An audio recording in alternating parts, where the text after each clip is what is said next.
What's up? Welcome back to Season 3 of Comic Book Nation, the official podcast of Comicbook.com. I am your host, Kofi Outlaw, and with me, I got my core team with me today. That was a no. We are with you. That sentence was real better the way I expected. My co-host today, I got Matthew Aguilar, as always. What's up, everybody? Janelle Wheeler's over there. Hey, guys. And back for another second round knockout. And also because we could not fill this spot, Mr. Jim Viscardi. Wow. No, he was our first choice. Yes, he was. No, I'm just kidding. I even put myself out there as a volunteer. I said, if you need me, I will be there for you. I volunteer to support you. I'll be there for you. There you go, Matt. This is the treatment I get. You're welcome. Well, we had Jim because our video game team is busy, and so he's going to come in and weigh in with some fight expertise, some game expertise as we get into the first look preview of the new Mortal Kombat movie. Now, you guys know it's a proud tradition on this podcast that we always drop episodes right before big things happen. So Mortal Kombat has a trailer coming out. So today we're going to tell you about the first look, the teases that we've seen, the new character posters, and I'm going to play out my own future trailer reaction for tomorrow, just so you guys can have that. In addition to all of that, we are going to be talking about Zack Snyder's Justice League trailer as well. That dropped. We got to get into everything we've seen from that, everything we've learned since that came out. We also got a new trailer for Disney's Cruella that we're going to briefly talk about. And, of course, we got to get into those WandaVision theories once again. Now that we've seen episode 6, we got to see where we are on this rabbit hole of Marvel theories. Plus, new comics, because this is the Comic Book Nation podcast. So we're going to talk about some new DC Future State comics, what's going on with Batman, Catwoman, and over on the Marvel side, a crazy new throwback X-Men series and the latest in Venom's King in Black. So we got a lot to talk about. Yeah, we got a lot to talk about. All right, let's start at the top with Zack Snyder Justice League. So, yay, Matt, wow. Wow. It is going to be...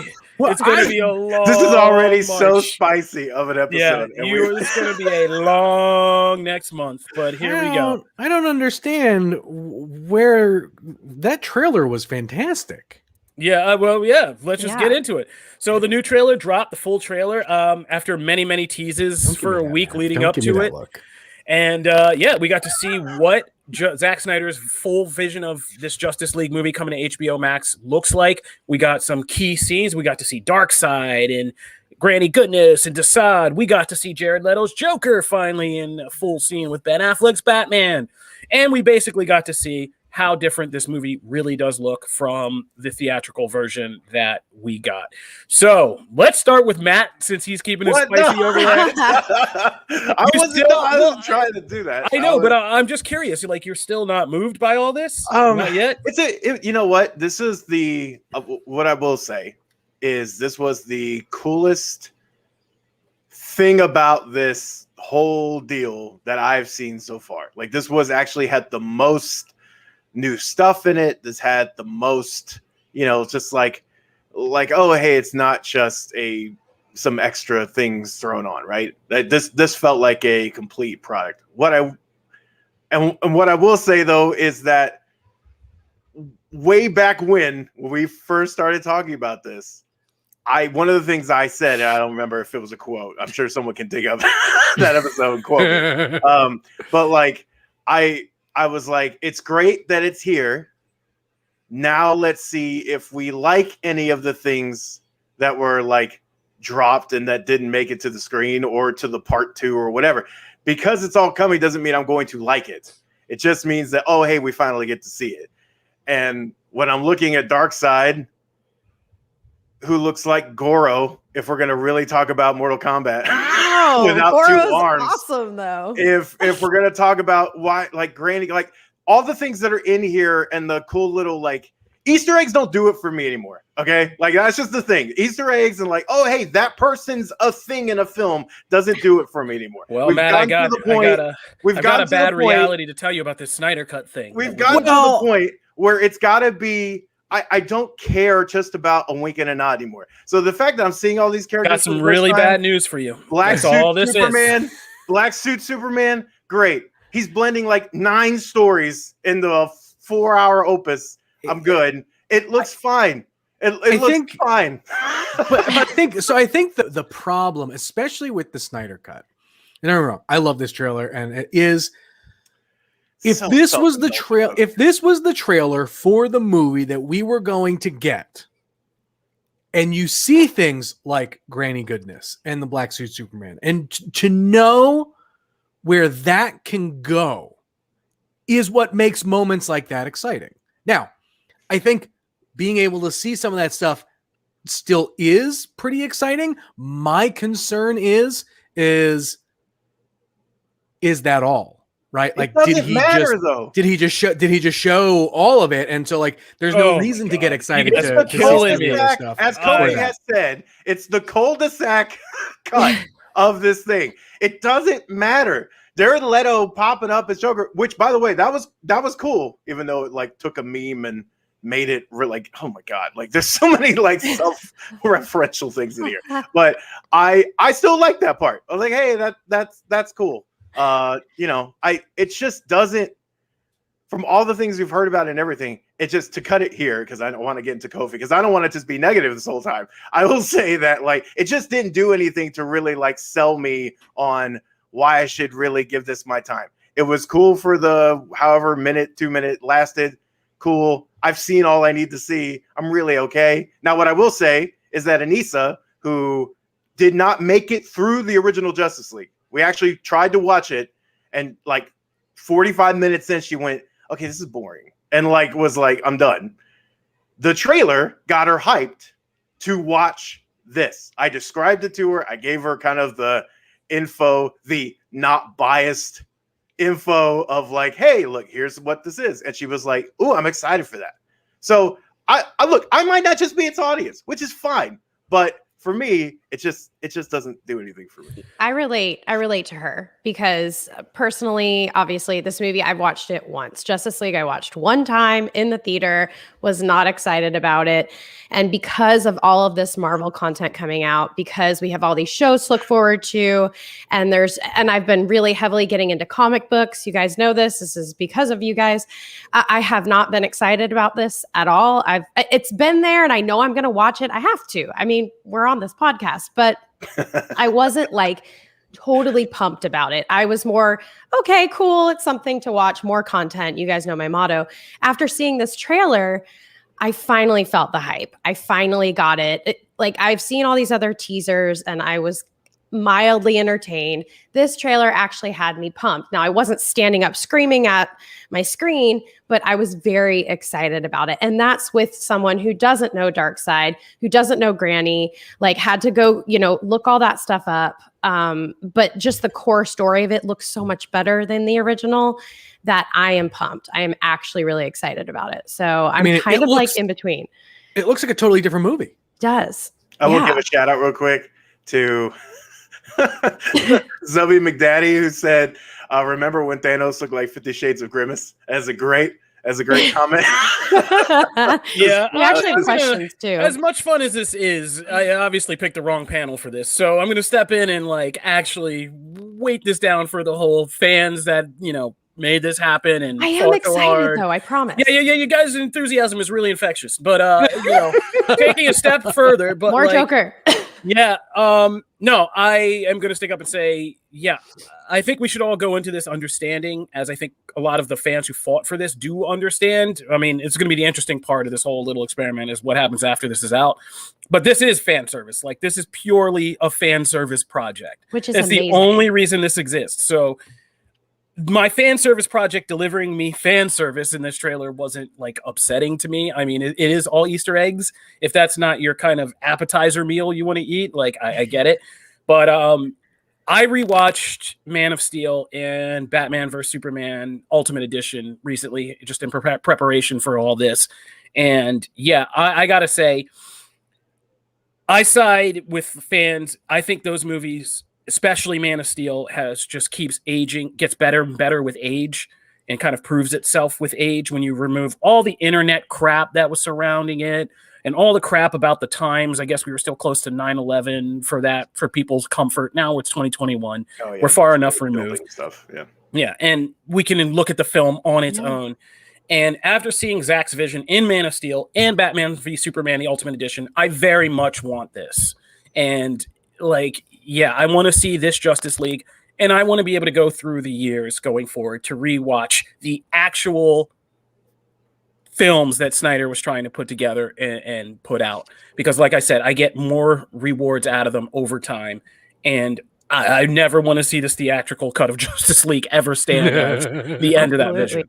So I'm excited as somebody who really does follow the canon that Snyder was building, and those cuts of those films.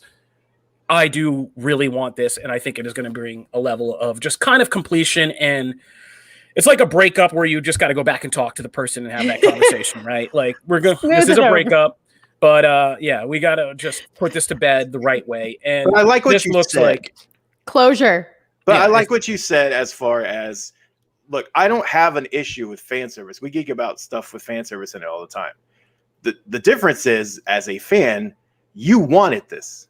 I did not care one bit. And by the way, I'm not the only one. Oh, no. There's a large contingent of fans out there who are fans of DC and the characters that just don't care. They didn't like it anyway.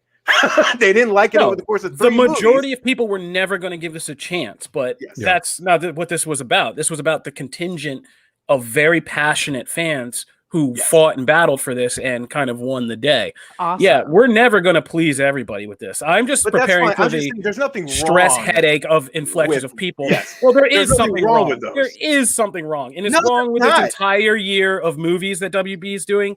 It's this large democratization of movie watching, and we've discussed this. Like, before, you had to actually have a level of interest to go out to a theater, pay money, and go see these things. We are about to have this situation where Snyder Cut comes out, and there's going to be a lot, and I'm just using you as an example, Matt. I'm not faulting you, but there's going to be a lot of people who say something similar along the lines of, I don't really care about this, but as soon as it comes out, they're going to be the first ones on Twitter just dumping their opinions about it all over the place. And right. But what does that have to do with the democracy? Like, what does because one have to do if with the this other? was in theaters, those people would probably not pay to go out and see Justice League to offer their opinion on the Snyder Cut.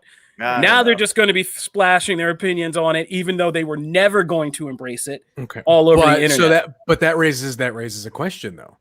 Let's say, because I'm also seeing too, just amongst my circle of friends that are kind of outside of the geek space, that trailer got enough people who like superhero movies excited to just see another superhero movie that's got Batman in it. My parents are excited about it. They're excited to see another movie that's got Batman in it. And but does the success of this, if it is it will be successful regardless. I think the people will show up, they will watch it, but I think it's the will this have larger success? And obviously there's the comment that it's a creative cul-de-sac or whatever the hell you want to call it. But if it's super successful, they cannot ignore that. Right? They can't just but they've let already it said in there. ain't gonna be no Justice League 2. We know that. Right. I mean, I know that they've said that.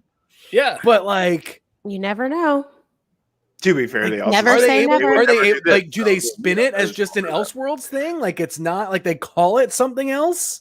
I can't imagine if this thing does record numbers, they're going to be like, yeah, we're done. We'll stop here.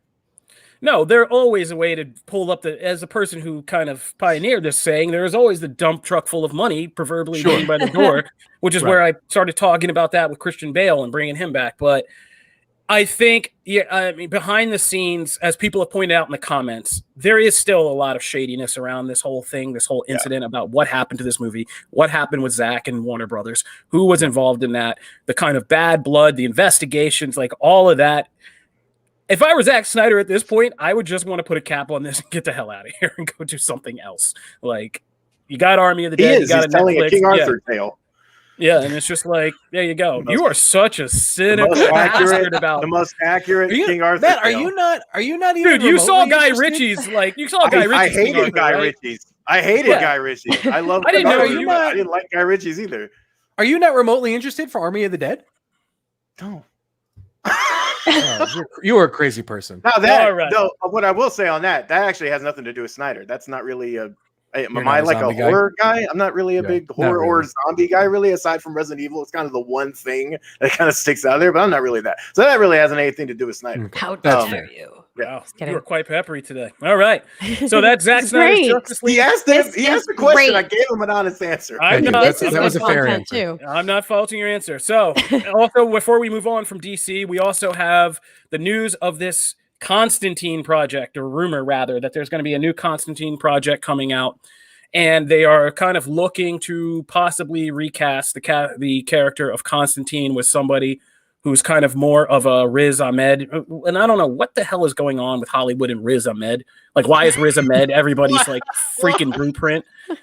Because they keep saying that. Everybody keeps saying, well, we're looking for like a Riz Ahmed type. And it's like, so I didn't know that was a thing. That it happened multiple times. That's crazy. Yeah, I've seen it. It's come up in a happened, few yeah. casting grids. Yeah, like in the for a while. last year or so. So, yeah, it's weird. But anyway, this is a whole thing. So they're looking to do a new Constantine project on HBO Max, a new series, but they're looking to possibly reportedly recast the character as a person of color, someone like Riz Ahmed.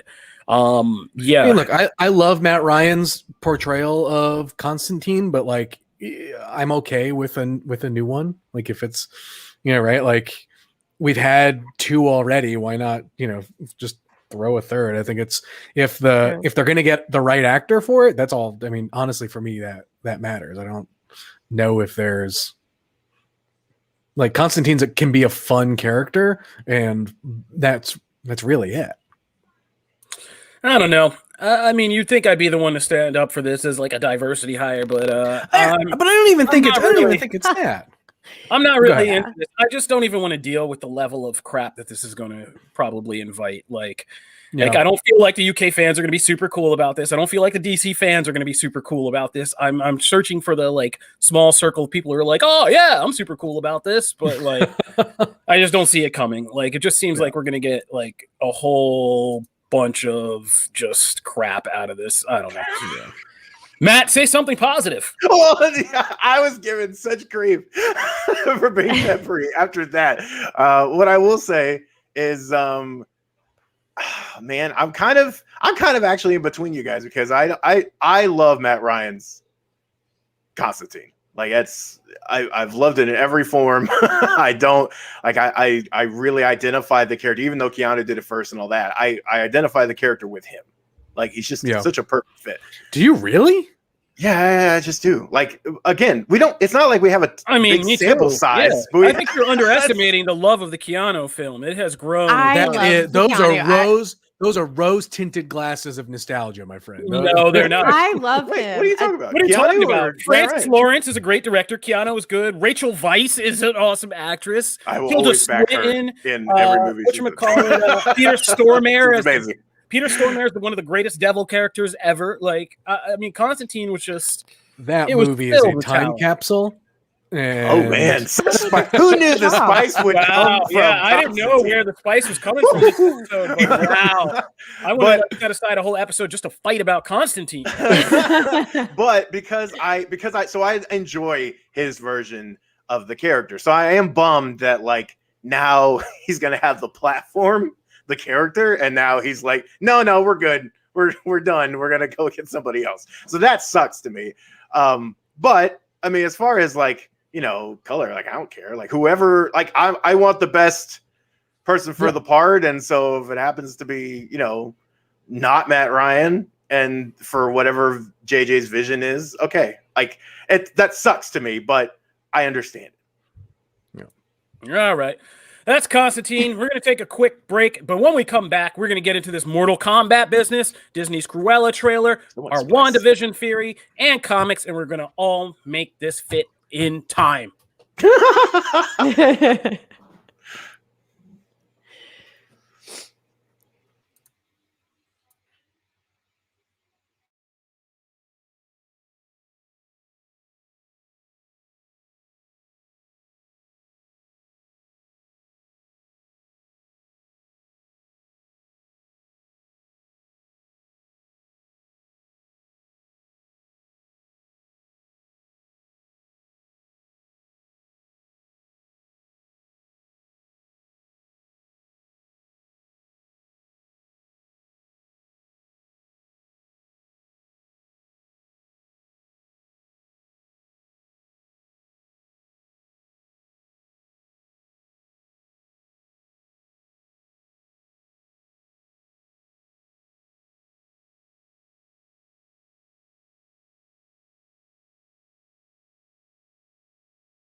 Okay, we are back. And now we are going to be talking about the new Mortal Kombat movie. We got our first look right before kind of coming in the studio to record today. And basically, what we saw are the new character posters that have been released before, and a new synopsis, which will all be released before the trailer drops tomorrow. So, guys, what did you think? Jim, we brought you on to be our video game expertise, Mr. Expert Guy. So, why don't you flex that muscle and tell us, what did you think of these Mortal Kombat posters? Look, I think they looked really, really good. I have a soft spot, right? Okay, so I just ragged on you guys for liking Constantine, but I have a soft spot for that Mortal Kombat movie. I love it. And so the idea of them revisiting Mortal Kombat, I think initially is one of those things where everyone's like, "Oh, really?" But, just given what we've known, what we've seen, how far filmmaking has come since that first movie, like I want to be so optimistic about this. And I think these posters are a great first step in helping kind of just, establish the tone and the look and the feel of the movie. We did get like first look screenshots a while back that all look awesome. But I mean, look, Scorpion and Sub-Zero look great. Sonya Blade, Liu Kang, all look awesome. Raiden looks great. Jax looks awesome. So, I think it's a thing where they've established the look. And if Warner Brothers does not give us a red band trailer tomorrow, I'm going to be real upset. Yeah, that would be very disappointing if they don't. Yeah, you got to show the fatality. Yeah, if anything, or at least I hope they give us two, right? Like they give us the Green Band trailer, but if they don't give us a red band trailer, we know the movie is rated R, but I think not coming out with the red band and at least showing, look, this is a franchise that has built its entire reputation on being hyper violent, gory, and all of that, right? So they've got to give those fans something, because there is a diehard fan base for Mortal Kombat. That's what they want. You need to give them a taste, especially since the movie's coming out in the beginning of April. So it was only a month. It's not like we have these long theatrical windows anymore, right? Where you get your first trailer and then you get your second trailer and then you get your story trailer and then boom, boom, boom, all the TV spots hit. We only have 4 to 6 weeks to get the Mortal Kombat promo in. I guess that's my biggest thing about this, is that it feels like an incredibly slow rollout. Like I would have expected these to hit a month ago. I mean, look, that's because they didn't know if this was going to be in theaters a month ago or not. Yeah, I understand why. I'm just saying, we got to let go of all that. The game's done changed. Yeah, it feels very weird to not have, like, it's all happening in very, like, we just got those first pieces, like those GIFs and like first pieces of footage, like what, 2 weeks ago? Yep. Really? So so far a lot of the characters look cool. Like Kano looks a little odd. I will not tolerate that Kano slander. Looks a little odd. However, what I will say, Melina actually looks cool. Melina looks great. Yeah, Melina looks really good, because that's one that you can so easily screw up, and they did well. And Ludi Lin, my boy, Ludi Lin, it looks great. So I'm excited for that. It looks good. Yeah, my favorite. This is. You guys are going to make fun of me. This is honestly one of my top 5 favorite movies as a kid growing up. I swear. I fell in love with the movie before I even played the video game. Nice. So it's a lot to live up to for me. I can literally quote the whole movie. I saw it 5 times in the theater as a kid, and 4 of those times were in the dollar theater. But I did a dance routine and a talent show to the soundtrack. So they better have a amazing soundtrack, because that is the lifeblood of that original movie, is that soundtrack. It's so good. Scorpion's my favorite. I wanted to ask you guys which one is your favorite, I guess, growing up, like who is your favorite character to play with? And then who do you think looks the best out of the posters that they've showed? Mine is honestly Scorpion both. Nice. Jim? I mean, Scorpion and Sub-Zero. Sub-Zero for both, really, for me. Man. I mean, this franchise, we know who the mascots are. Favorite my favorite character is Katana. Oh, favorite character to play as. Oh man, that's hard. That's actually hard for me. Mine was Sindel to play with.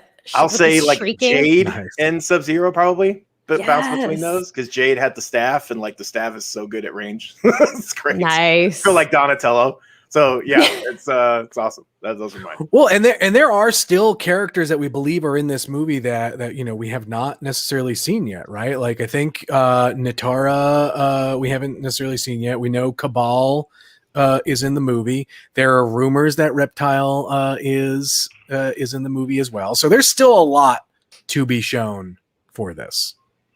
I'm excited. I think it's going to be great, and I would have loved to have seen this in the theater, but it's really, I think it's going to be really good. Yeah. All right. Now, just because we're putting this out right before the trailer drops, now I'm going to give you guys a preview of the future and my initial trailer reaction.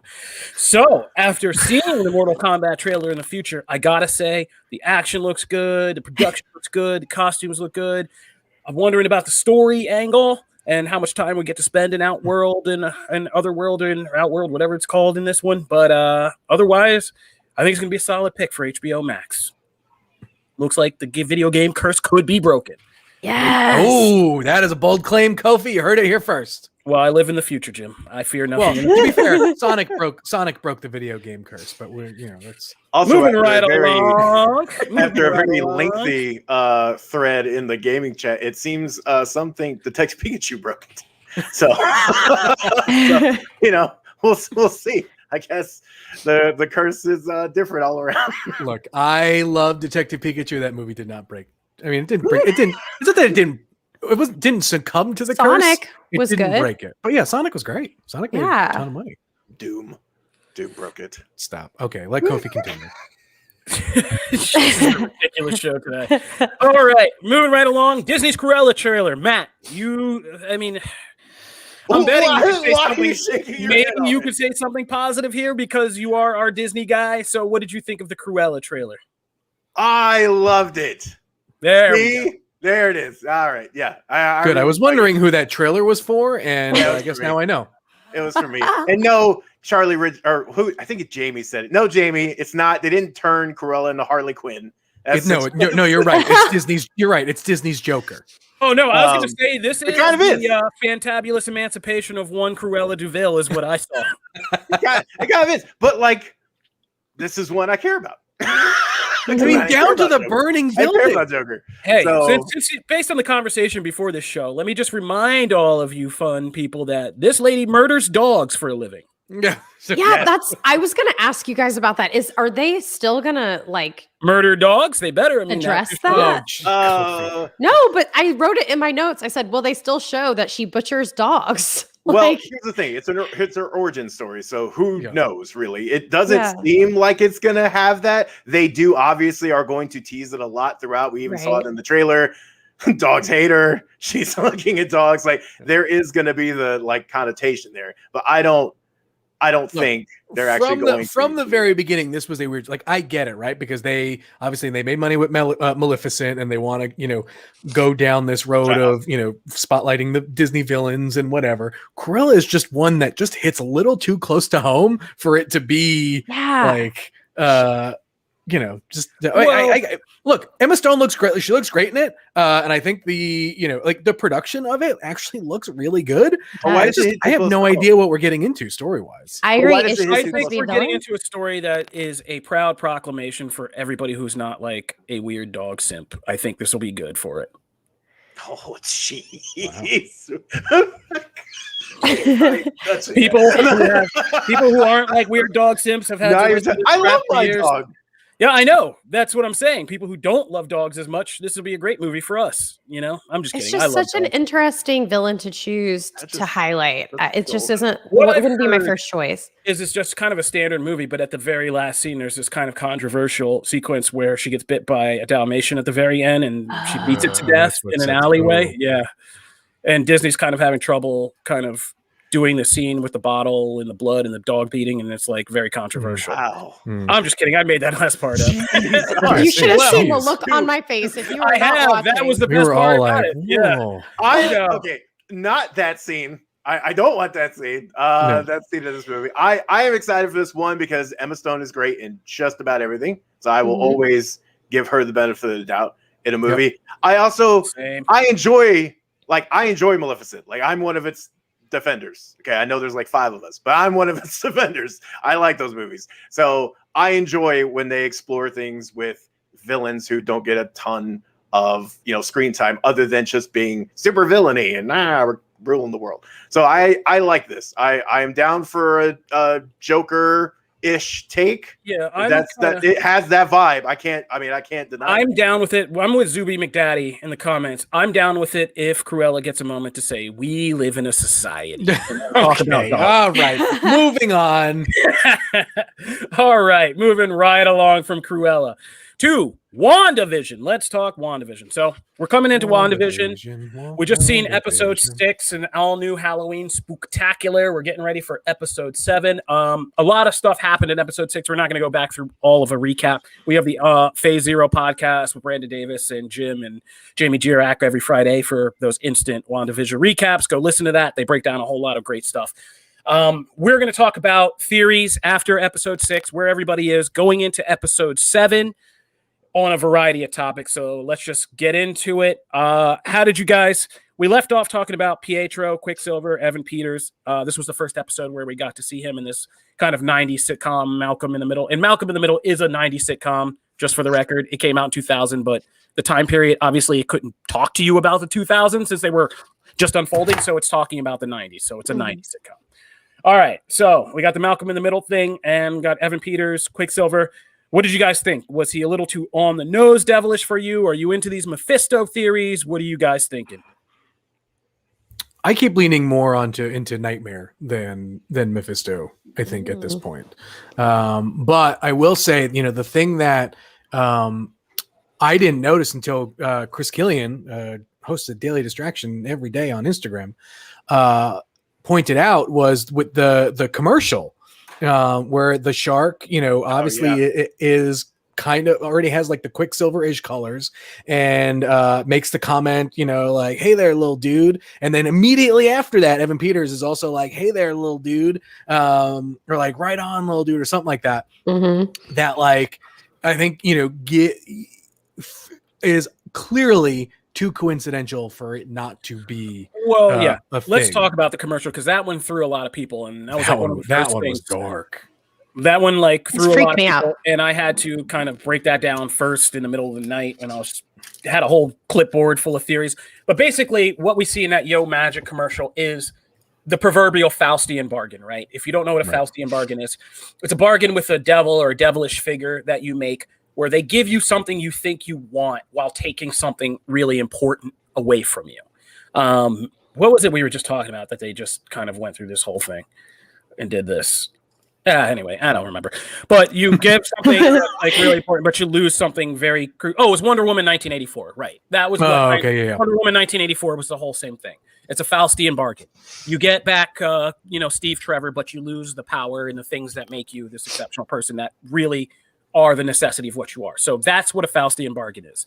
So the commercial shows a boy, he's on an island, and he says he's so hungry, he'll eat anything. And that's the kind of key tip-off, because it's a Faustian bargain usually comes at a point where somebody says, kind of loses all restrictions and moral code and everything, and says, I'm so desperate, I'll do anything. And the devil appears like, yes, whatever. The key to the kind of shark thing was that the yogurt's called Yo Magic, but for everybody who doesn't speak 90s Ebonics, that is literally like your. And he basically tells her that he used to be kind of powerless until he found some magic to snack on. And she asks, can I have some? And he gives her this thing that seemingly looks like it's going to be this great power up, this thing, but the kid can't access it. And he keeps trying and trying and trying. And as the days go on, and he withers away and dies. But the shark tells him that basically I'm feeding off this. Now that I'm eating this, I have time to do whatever I want. And I don't have to be wherever he was trapped or doing whatever before. And it seems like this commercial is the first time that we are actually seeing what's happening in present action to Wanda. Mm-hmm.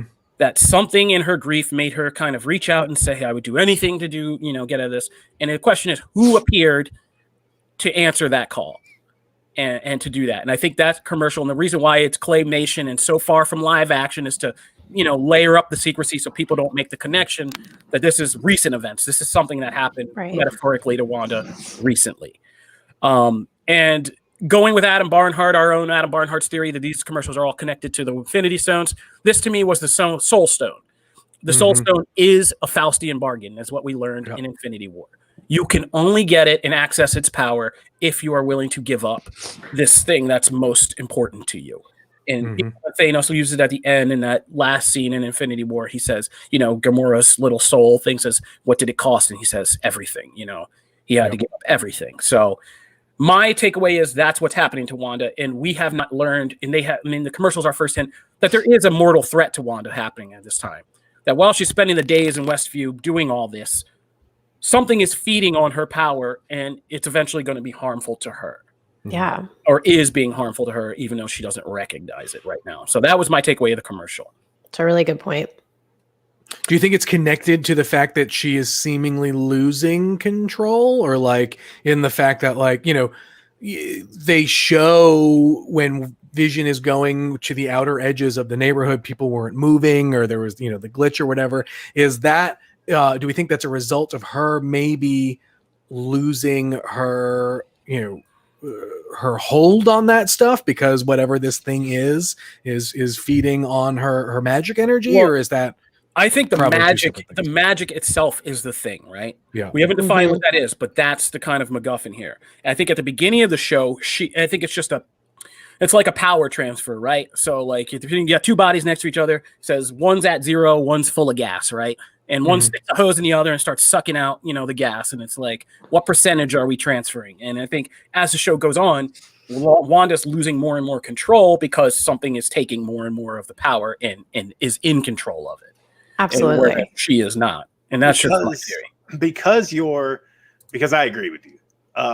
Because you're talking though about, because all the hints have not been of the typical bargain, which is, yes, that commercial had like Soul Stone, right? It has that theme, but I don't think that if we were talking about Mephisto, we'd be talking about her soul, because that is essentially what Mephisto ultimately wants, is damnation for everything, to rule it all, and then your soul. Yeah. For this, the things, especially like there's like Nightmare pops up twice in the episode, like that word pops up numerous times, right? Because of that, I think it's more leaning towards Nightmare, as the bargain is your magic for what you want. You essentially feed me, and they're going to kind of spin that character a little bit of a different way. Especially, and I have to be careful here, especially when like you start working like Agatha into the mix and stuff like that. I think I think it leans towards Nightmare, which also makes more sense because you can still tease Mephisto because you know what I mean? Nightmares evolved. Yeah, they're connected. You're teasing all these things, but he can be the more Thanos like far out threat, and Nightmare overall can be the threat that leads into Doctor Strange 2. That's cool, because we know that Scarlet Witch is going to be a part of that, and like that these are going to be connected in some way, right? So I think Nightmare is the better option. Also, just happy for Nightmare if that's the case, because like Nightmare doesn't get a ton of shine. So the fact he's going to get a platform is nice. I also question, based on the commercial with the shark, whether the Soul Stone wasn't always housing this kind of either a presence or a doorway to something else. Yeah. That it was just a conduit for this in between. And that's why it had the bargain and all the dark stuff around it and like, all of that. All right. So my theory that kind of goes along with this is what is this magic? Because Wanda casually name drops magic in this for the first time. She threatens Pietro, if you don't, act right while you're trick-or-treating with the kids, I'll magic you into some kind of fish, right? So what is magic is defined by the MCU is a very good question.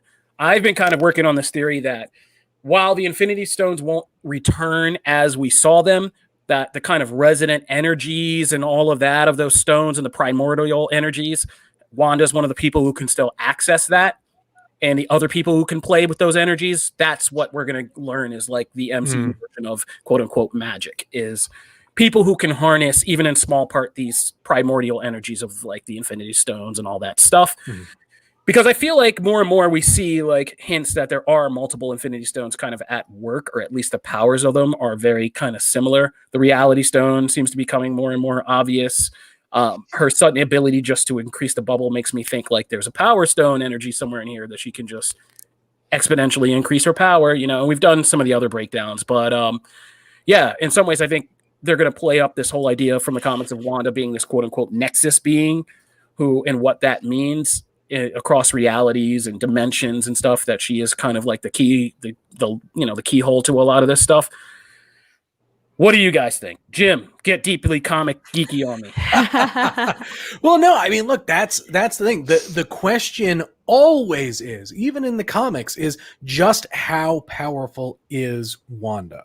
And we've seen her at so many different levels of power that I like that it's still a question. Like, just when you think, oh, okay, maybe we're at a limit here, or we've seen what she can do, something happens that causes, something else to do. And I don't want to take away from the fact that, like, this what I have loved about this show is it is tackling like themes like grief and things like in a way that I don't think anyone kind of expected from Marvel or whatever. And so you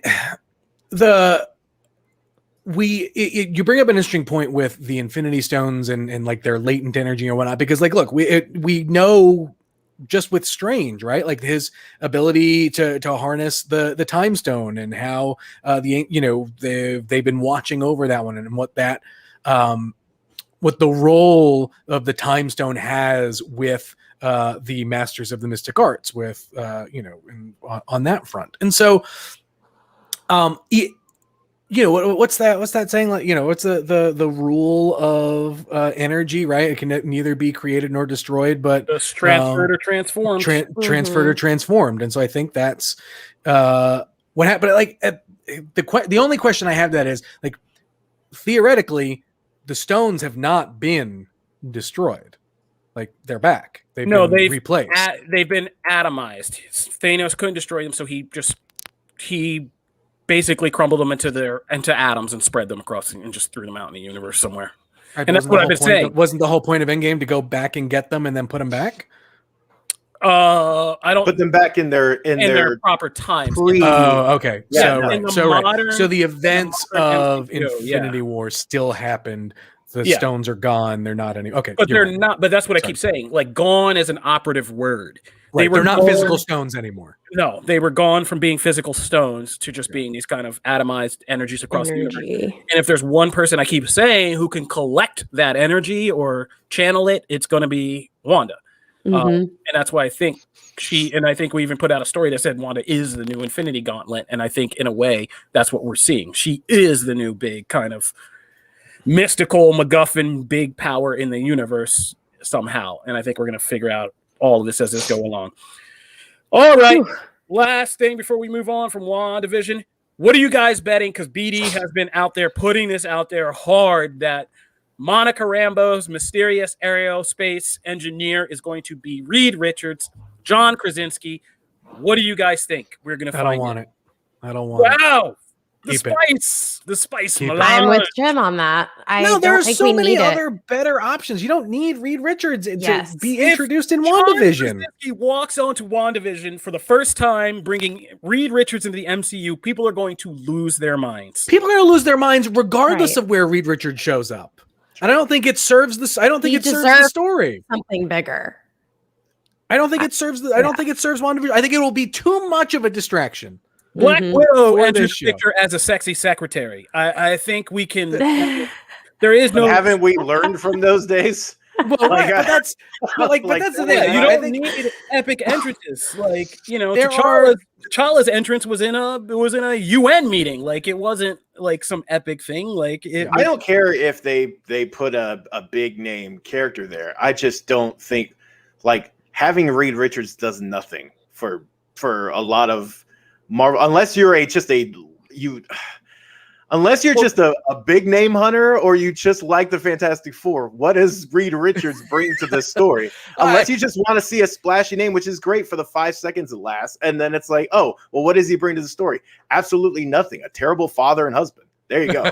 So, like, no, I don't want him. I don't want him in there. There are another of other possibilities that aren't nearly as attractive or sexy or whatnot, right? But I think totally normal fits for this stuff. I think include Hank Pym. I think they include Rhodey. I think they. They look. Hank Pym makes total sense because Hank Pym was totally involved in the whole Vision Quest story, right? He was involved in helping rebuild Vision. But I don't know. Reed Richards to me feels nobody's popping off for trending topics too much on Hank Pym. Come on, stop it. Well, stop. I mean, no, but we already know. We heard this is going to be a Luke Skywalker Mandalorian level. But I think this is the thing that they're saying, so that when Benedict Cumberbatch shows up, they're like, "Oh, there it is. Look, former Avenger." I mean, I'd be really pumped about that. You cynical bastards. Do you think we'll get the Luke Skywalker reveal in this episode? Don't you think that's too on the? I feel like we wouldn't get that big reveal. I don't think we'll get it. I don't think we'll get it this. I don't think we'll get it this week. We may get it. I don't think anybody talking to us when we'll get it, how we'll get it, or who we will be. That's what I think. All right. Mm-hmm. Let's keep moving on, and we're going to talk some comics before we get out of here. First of all, somebody mentioned in the comments, so yes, let's address this really quick. It is exciting. We are getting new comic series set in the continuity of Batman 1989 and Superman 78, the movies, the iconic movies that really define those characters coming into the 80s. So we're going to get a new comic series set in those continuities. I don't part really of that care is about that Quinones sketch where the one where it's the old school Bruce Wayne with the red and black, like he had the black like under armor. Oh, the toy? That was the toy? Yeah, I owned that figure, and I was like, oh my god, the fact that it's like making its way into the comics is amazing. So I mean, dude, I'm super excited. I'm more excited for the Batman 89 than I am for the Superman 74 or whatever. But look, then the thing that gets me excited is in the news, they say like they have a plan to show what happens to Harvey Dent. And I want to see what Billy D. Williams's Two-Face would have looked like. Oh, on a comic page. On a comic, but whatever. It's still it's in continuity. For the record, these are some of the people that had a problem with Zack Snyder's Justice League just being a fan service thing.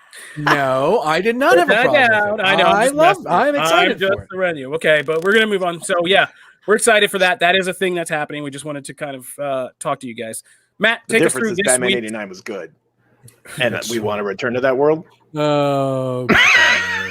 But hey, Matt, take us through this week's books. Let's start on the Marvel side. Yes. Let's talk about sour nostalgia in this week's comics. Yeah, that's a good place to start. X-Men Legends. Let's talk sour nostalgia. Oh, I think I froze. Looks like Matt, we can hear you loud and clear. Okay, yeah. Well, cool. So anyway, it totally froze for me. Sorry, I was like, yeah. So moving into comics, yeah. Let's stay with Marvel and let's go ahead and stay with King of Black #4. I know this has been a big hit, and this issue got pretty crazy. By the way, spoiler. He's gone. And he's gone. We do have spoilers ahead. So spoilers ahead for the comics. King of Black 4. This is an issue that did a lot, I think, at least to me, to move the story a bit more forward. And I think it's an interesting one where Ryan Stegman is so on top of his game right now that good golly, that book is just gorgeous. To me, it just keeps getting better. This whole thing, just better and better and better. Yeah. And I think that's and like, look, this is an instance where you've got two creator, you have a whole creative team, right? Because it's not just the writer and the artist. You have a whole creative team that are truly firing on all cylinders. Ryan is doing a lot of heavy lifting with showing the visuals, but you don't have those visuals obviously without Donnie and coming up with them and figuring out that. And so this is just it's another good issue in a big event story that makes it feel like a big event. So I think you're underplaying that. Stegman is a huge part of this. Don't get me wrong, because Stegman is great, but Cates does most of the heavy lifting here for me. It's the whole like that opposite. The fact that and we got on the spoiler territory. So the fact that Captain Universe, they like found a way to like really bring that like full circle and lay all that out for to me, the person who's not been like, if someone reads this book and doesn't necessarily understand that, they still understand what it means to this particular story. They don't have to have all the Captain Universe backlog to understand that this opposite of Null and like tying all that in, I think that was really well done. Donnie is very ever do with Captain Universe. Yeah. So. Well, but that's what Donnie does well, right? Donnie is great at kind of taking something, turning it on its head, and just giving us a different view or idea on how this could be. And I think that's what Donnie does that incredibly well.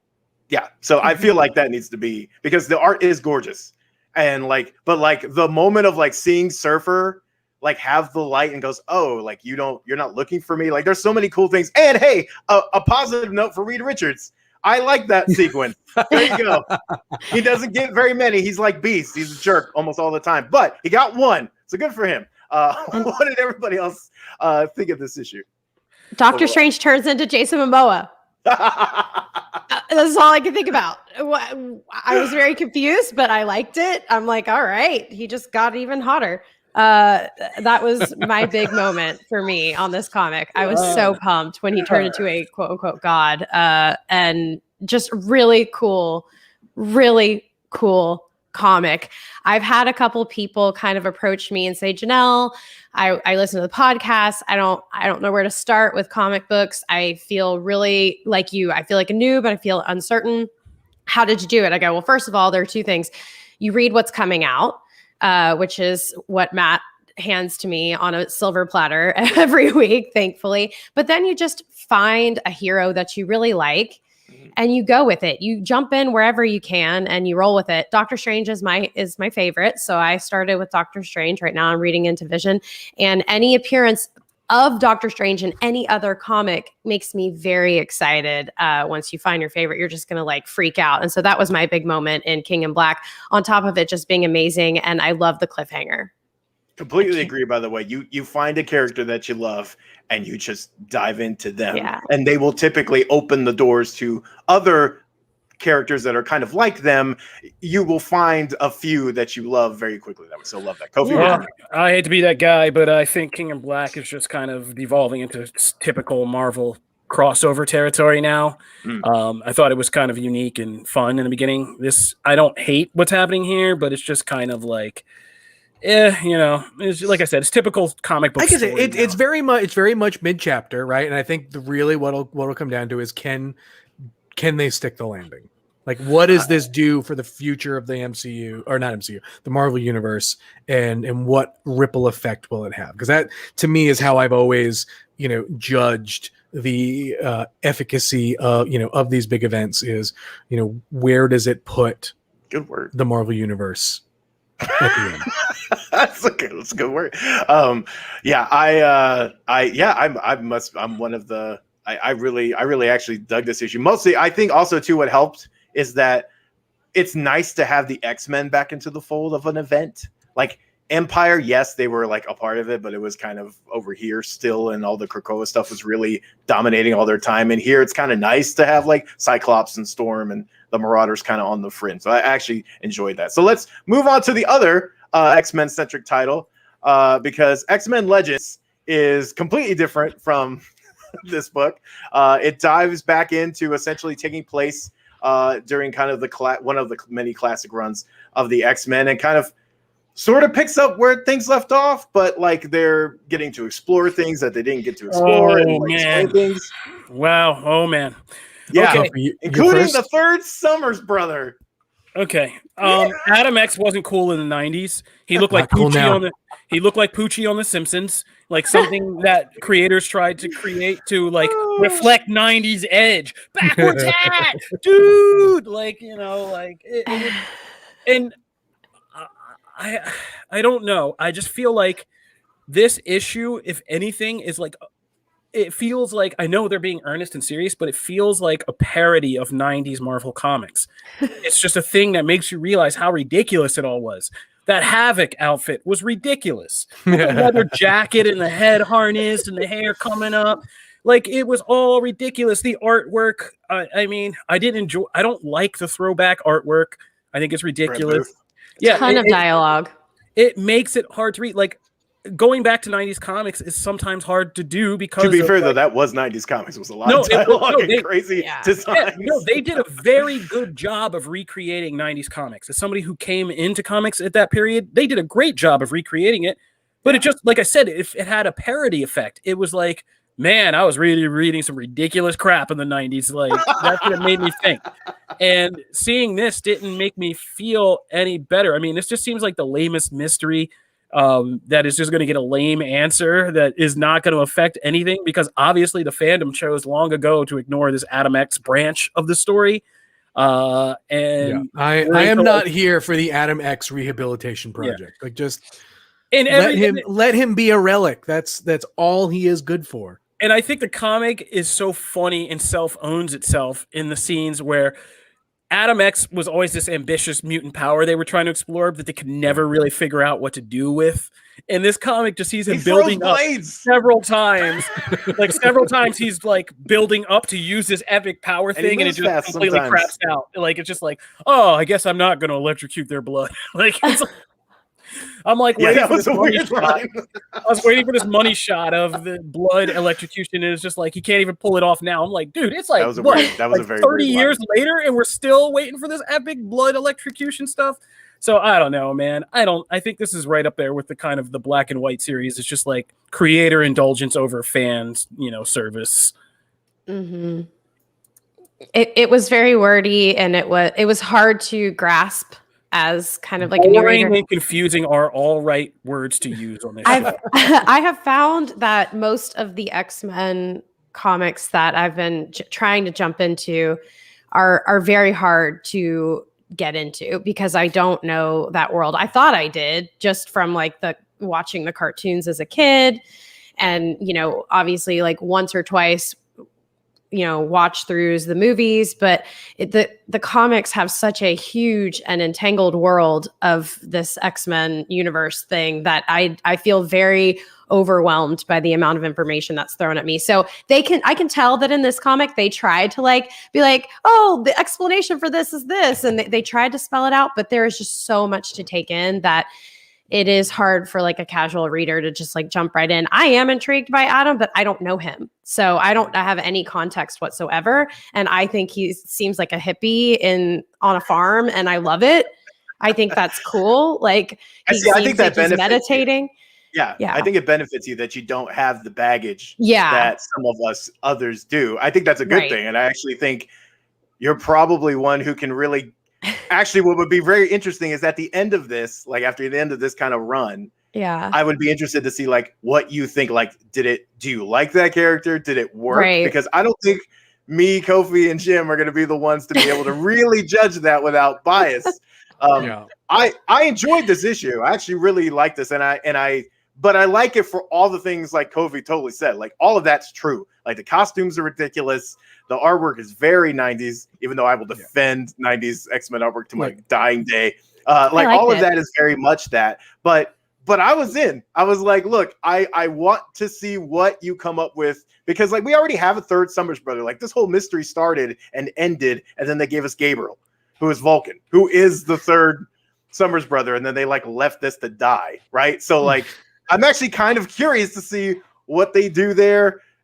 How, because all of this happens in continuity, so that I'm morbidly curious, but I love that Havoc costume, so that I will I always defend that. There are just 4 of them. Corsair never stops screwing, and we find out there's infinite number of Summers out there in the universe. I mean, that would be the easiest way to do it. Oh, it's just a 4th.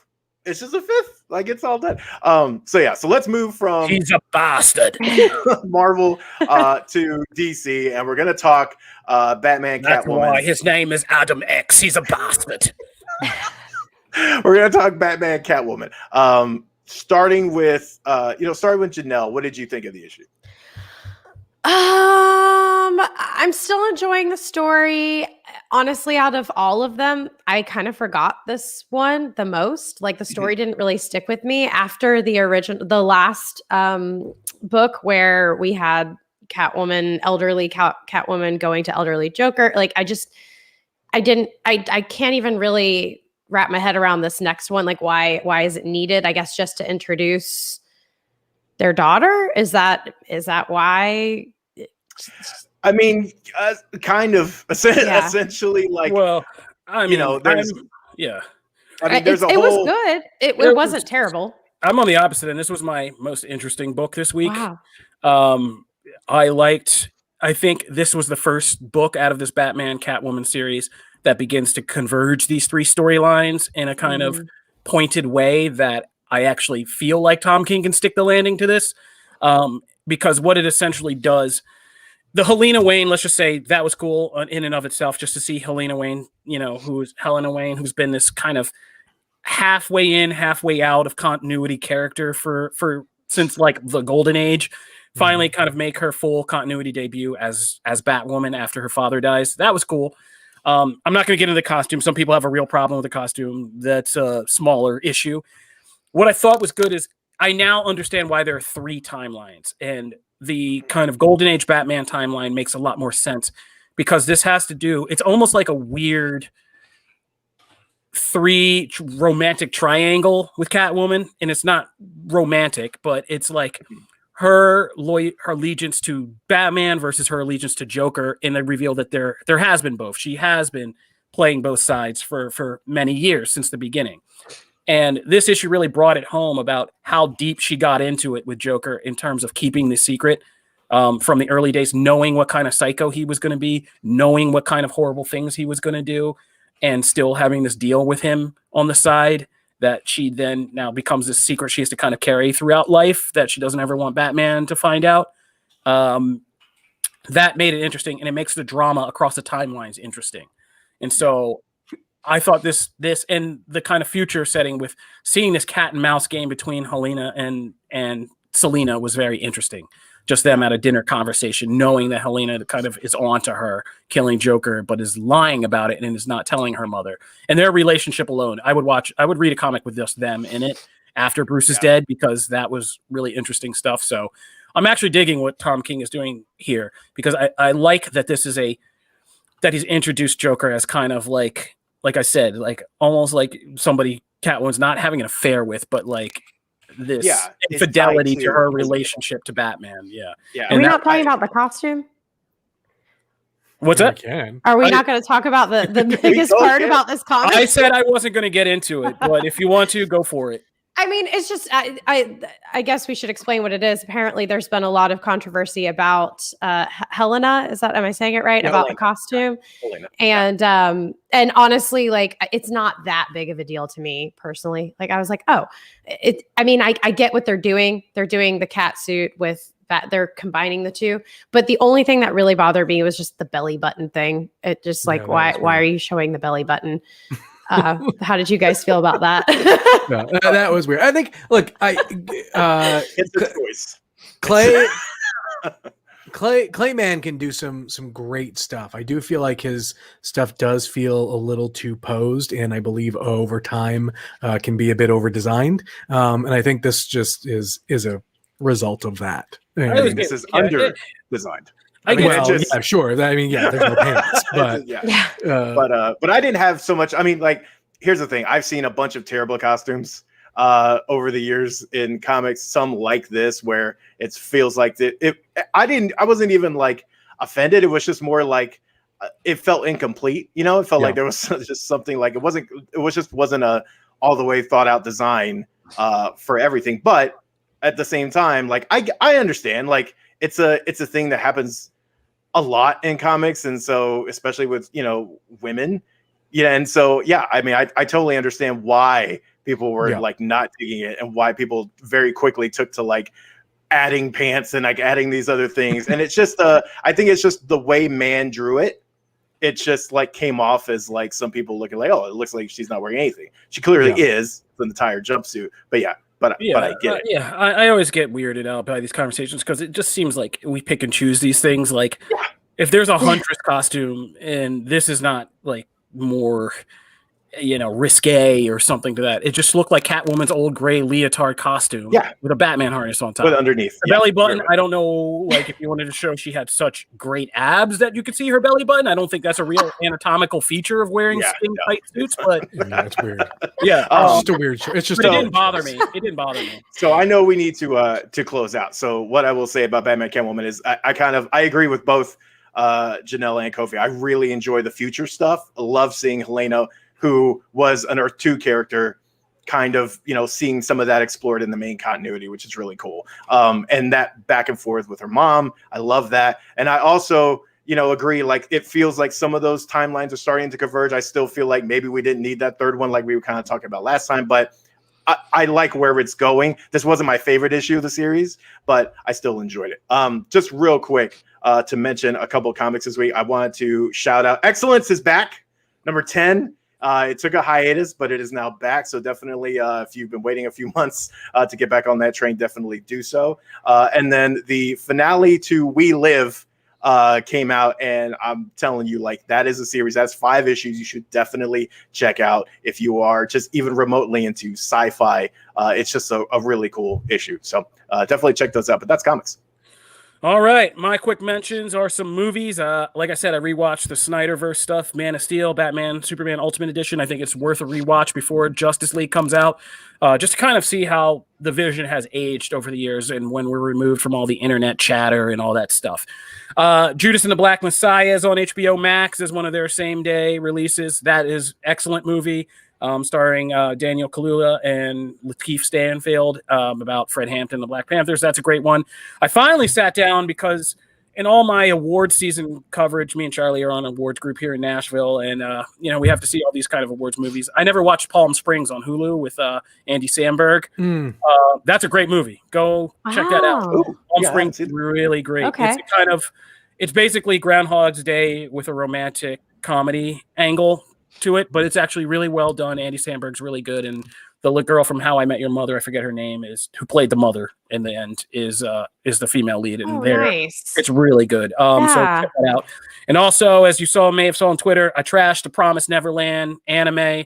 I don't know what that series did. This is very esoteric inside baseball, so I'm going to say is that anime is trash. They trashed the manga. I don't ever support that anime anymore, and don't watch it. All right, that'll be it for me. That'll do it for this episode of Comic Book Nation. We want to thank you guys for tuning in. As always, new episodes go live on Twitch, Facebook, and YouTube every Wednesday at 12 noon Eastern Time. If you missed a live show, you can watch on YouTube, or you can watch or listen or watch on Comicbook.com when we post this episode later today. If you want to follow the show, be sure to follow us at the Comic Book Nation Twitter account or subscribe on your favorite podcast platforms. We're on Apple Podcasts, Spotify, Stitcher, iHeartRadio. You can even tell your smart home devices to fire up Comic Book Nation podcast, and it'll start playing for you. If you want to talk to us individually, if you're watching, you can see our names here and our Twitter handles. I'm at Kofi Outlaw. I am at Aguilar CB. I am at Janelle Wheeler. I am at Jim Viscardi. Boom, right there. Oh, I got the finger point perfect. All right, that'll do it for this episode. As I said, if you are enjoying these, be sure to subscribe to our whole podcast universe. We have a Wild Pokemon has appeared on Mondays for our Pokemon podcast, Comic Book Nation on Wednesdays here to give you that deep cut geek news. And for all the big events going on in Marvel and blockbuster movies, be sure to check out that Phase Zero podcast on Friday. We got a whole universe for you guys. Otherwise, we want to thank you guys for tuning in, and we will see you next time. Peace. See ya. Bye, guys.